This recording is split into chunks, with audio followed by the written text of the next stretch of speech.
your thoughts and impressions of your team's effort tonight? Really pleased with the effort. Wasn't worried about score, winning or losing or anything. I just wanted to see us take some steps forward in our energy at both ends of the floor, in our defensive effort. Not just individual defense, but our team defense, our commitment to that end of the floor, and I think we took some steps forward.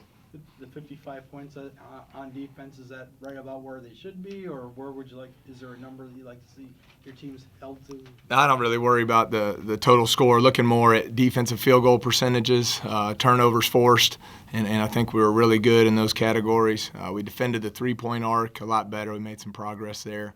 The pace was where we needed it to be. We were able to force some turnovers that led to some easy opportunities in transition for us.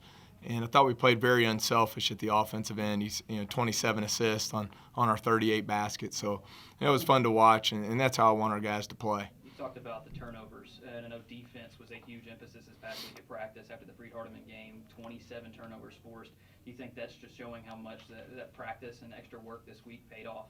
Well, I think it's really just a credit to our guys. I think they were a lot more locked in tonight. I think they've really sold out to the defensive end of the floor in practice. Just from the standpoint, I told them, I thought for the first month we were really more independent contractors at the defensive end of the floor, as every man for himself. And we really have to buy into the fact that it takes a team defensive effort, the positioning, the communication, and all of those things we still have to do a better job finishing every possession with box out so we can rebound and run. But our defensive energy and effort was 100 times better. 27 assists for the team. I thought they were able to move the ball around a lot better than they were against Freed-Hardeman. Just talk about that kind of unselfish play. It was, and I think some of that was fueled from our defense. We were able to get some easier 2-on-1, 3-on-2 fast breaks.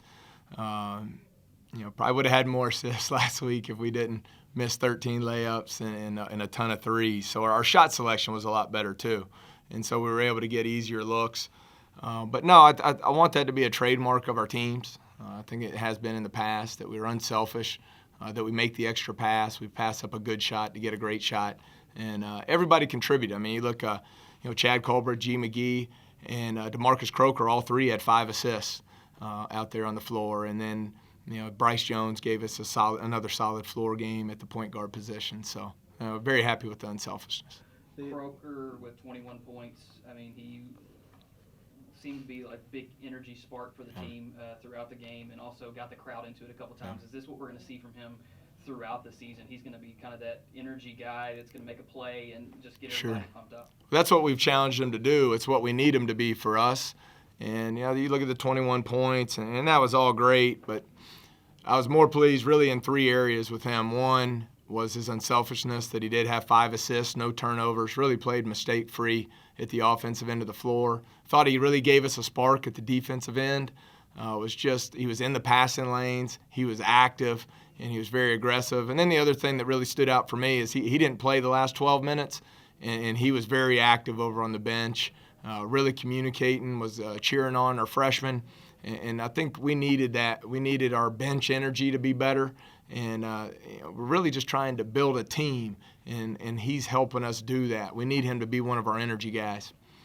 You guys finished with 57% field goal percentage. Is that due to the shot selection tonight? I think partly due to the shot selection, partly due to the effort at the defensive end. When you're able to force turnovers like that and get out and play, 2-on-1 fast breaks, 3-on-2s, you're able to get a lot of layups. And I think if you look, I believe points in the paint, we were somewhere around 60 points in the paint.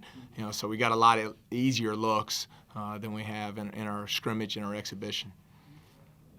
Something you've talked about before is that you've never seen a good team that's not vocal. So kind of talk about the vocality of the players tonight and what you think about that. Made a lot of progress, both at the defensive end of the floor and on the bench. And it's a challenge. It's a challenge for this group because we do have some guys who are just by nature, they're quiet. We have some quiet personalities. So we're challenging them every day. And we really need G. McGee and Justin Seymour because they're loud and they talk all the time. We want it to be contagious now. And I think DeMarcus stepped up and was more vocal tonight. And we just need guys to continue to get out of their comfort zone and do it. And we're going to challenge them to do so.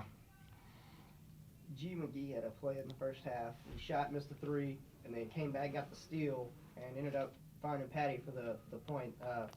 Talk about a little bit about the effort that the defensive end that Sure. G. McGee showed on that play. Well, we need G to be the hardest playing guy in the gym every night. That's what we've challenged him to be. The thing I really like about G is his versatility. I think he does play extremely hard.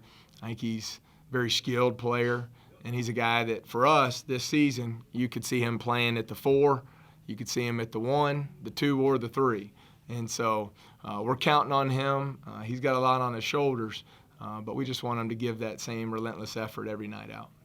First win as a head coach. I know you said you really weren't paying attention to wins, lost points, whatever in your game, but does it feel good to get that first win? It feels good just from a standpoint of I wanted to see us make some progress as a team, and I think we were able to do so. And I liked the energy and the effort that we played with, the intensity that we played with. I don't really care a whole lot about strategy and schemes and all that. I just want us to have hard-playing guys who play for each other, and we took a step forward in that direction tonight. Selfishly, it was really nice for me. My parents were here. My wife's parents were here. My sister and her family were here. So, it was a fun night for me. Coincidentally, your first win comes against Harris Stowe. You probably remember Steve's first win came against Harris Stowe as well. Kind of looking at maybe the season ends up like that? No, we're just worried about getting on that practice floor tomorrow and getting better. Because I tell you what, we start the season 9 games in 22 days, and we're about to take it up multiple levels come Tuesday night because we got a really, really good Middle Tennessee State team coming in here. Coach Davis always has physical, tough, hard-nosed teams, and they play multiple defenses. So we have a lot we'll have to be prepared for come Tuesday. They've got outstanding talent, a lot of returners from last year. So I'm really looking forward to seeing where we stand come Tuesday night.